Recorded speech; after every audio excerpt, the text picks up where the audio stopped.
Cadré. Quand vous voulez.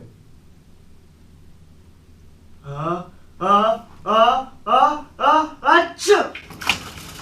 T'inquiète pas, je vais t'expliquer ce que tu viens de voir au cours de la vidéo, donc si jamais ça t'intéresse, reste jusqu'à la fin. Bon matin, dans cette vidéo, je vais vous présenter ce que je fais cette année et si tout se passe bien pour les 2 années à venir. L'année dernière, j'ai passé mon bac et moi ce qui m'intéressait c'était vraiment l'audiovisuel. Bon, c'est bien d'être autodidacte, mais il y a un moment j'avais envie vraiment de progresser dans ce domaine-là et d'en faire mon métier. Je me suis renseigné sur les écoles qui existaient, il y avait l'ESRA, il y avait Louis Lumière, il y avait Montaigu aussi, mais l'ESRA c'était quelque chose qui me paraissait assez difficile d'accès, Louis Lumière aussi. Et Montaigu, c'est un BTS, c'est sur 2 ans du coup, et on doit choisir directement une spécialisation, et n'y connaissant rien au domaine professionnel audiovisuel, je me voyais mal arriver « Hey lol, acceptez-moi dans cette spécialisation-là dont je n'ai aucune réelle idée professionnelle de comment ça fonctionne. » Du coup, après quelques recherches, je suis tombé sur cette école, Ciné Gratis. Il y en a une sur Nantes et une sur Lyon. Si jamais ça vous intéresse, il y a les journées portes ouvertes, je crois que c'est du 9 au 10 février, il y en a d'autres plus tard en mars. J'y serai donc vous pourrez me voir là-bas. J'ai choisi celle-ci du coup parce que c'est un cursus de 3 ans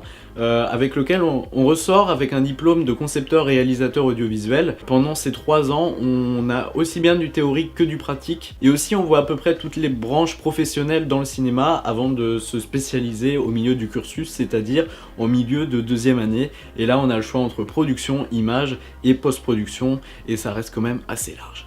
Pour vous présenter ce que je fais en première année, je vais vous parler de la conception d'un projet qu'on a en première année. C'est le A+B, on a déjà eu un projet de diaporama sonore où c'est que avec des images prises avec un appareil photo et du son. Là, c'est la première fois qu'on tourne avec des vraies caméras, du coup, on est très encadré, c'est quelque chose qui va être très scolaire parce qu'on va devoir remettre vraiment tout ce qu'on a appris en théorique en cours dans la pratique. On a toute une partie théorique du coup sur la préparation d'un projet comme celui-ci où on doit réaliser un dossier de production. On le fait par équipe, on est un groupe de 6, nous on a décidé d'appeler ça à vos souhaits, je vais vous expliquer pourquoi cette jolie affiche. C'est parti du fait qu'on voulait faire un sujet sur les hypocondriaques et les médecins qui en pouvaient plus. Au fur et à mesure, lors d'une réunion d'écriture, je crois que c'est Raphaël qui nous a dit « Ouais lol, venez on le fait exploser ».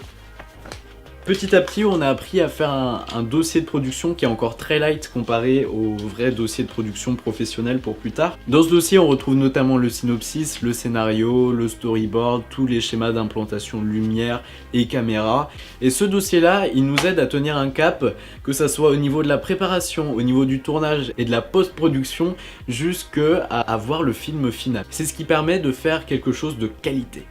En plus de cet apprentissage théorique, on a aussi de la pratique dans le studio image dans lequel on a pu s'entraîner avec les caméras, avec la lumière, avec le son pour vraiment bien se roder.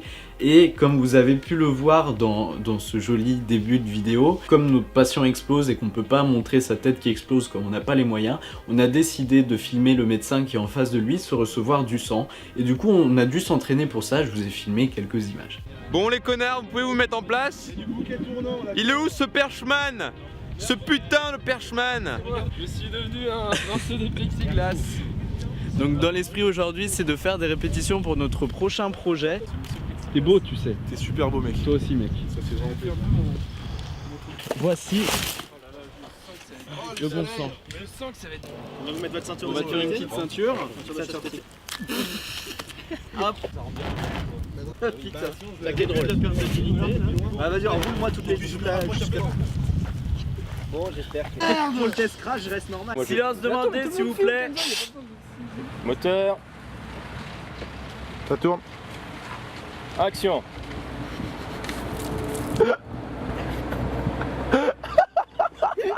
C'est incroyable. C'est un meurtre. Au niveau de la réaction.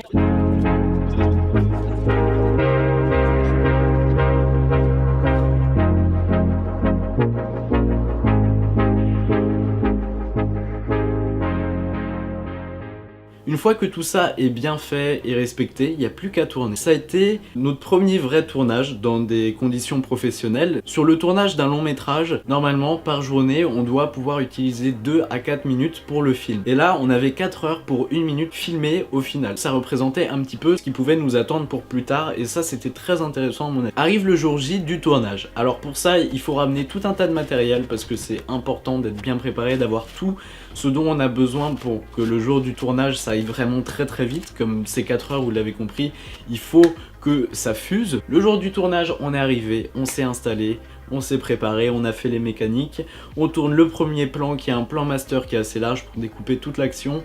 On a notre champ, notre contre-champ qui permet d'avoir le moment où le patient et le médecin dialoguent. Et arrive le moment fatidique de la projection de sang. Je pense que vous comprenez tout l'enjeu de ce plan, puisqu'on peut le faire qu'une fois. Sinon c'est foutu, on en fout partout et il faut tout nettoyer, c'est une perte de temps. C'est pas possible. On avait quand même prévu de quoi en faire une deuxième au cas où. Je vous laisse regarder comment ça s'est déroulé. Parce que des fois on voit le Ok, nom. silence. Moteur. Moteur demandé. Ça tourne. C'est bon au son. 1 sur 5, première et dernière.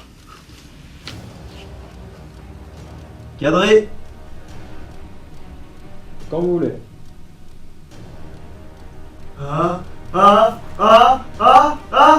Tchou.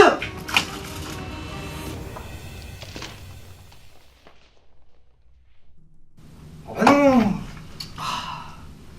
Corinne, porte-moi une nouvelle blouse. Coupé.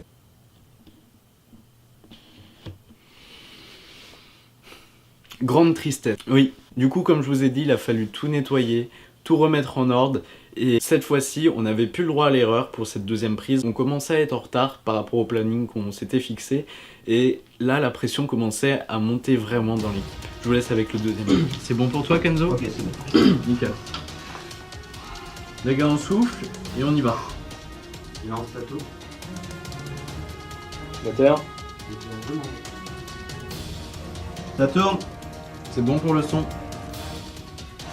1 sur 5, deuxième.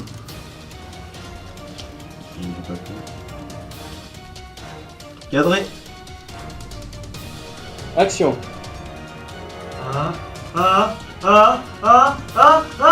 Tchou.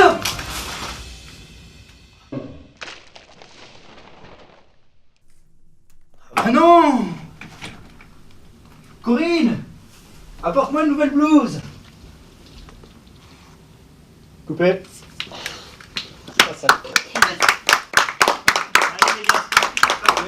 Allez, on enchaîne notre Là, ça a vraiment été la joie totale. Le squelette qui était derrière nous n'a rien eu, il a été protégé. Pareil pour les rideaux. On avait vraiment peur que ça aille partout et au niveau du nettoyage, ça aurait pas été possible et même au niveau des profs. On a dû quand même protéger la caméra. C'est assez compliqué à ce niveau-là, mais on a su gérer. On a fini notre dernier plan. Avec Ben, on a fait nos sons seuls pour faire les bruits qui vont être utilisés pour faire vraiment croire à l'explosion. Son sol, craquement d'os, 4ème.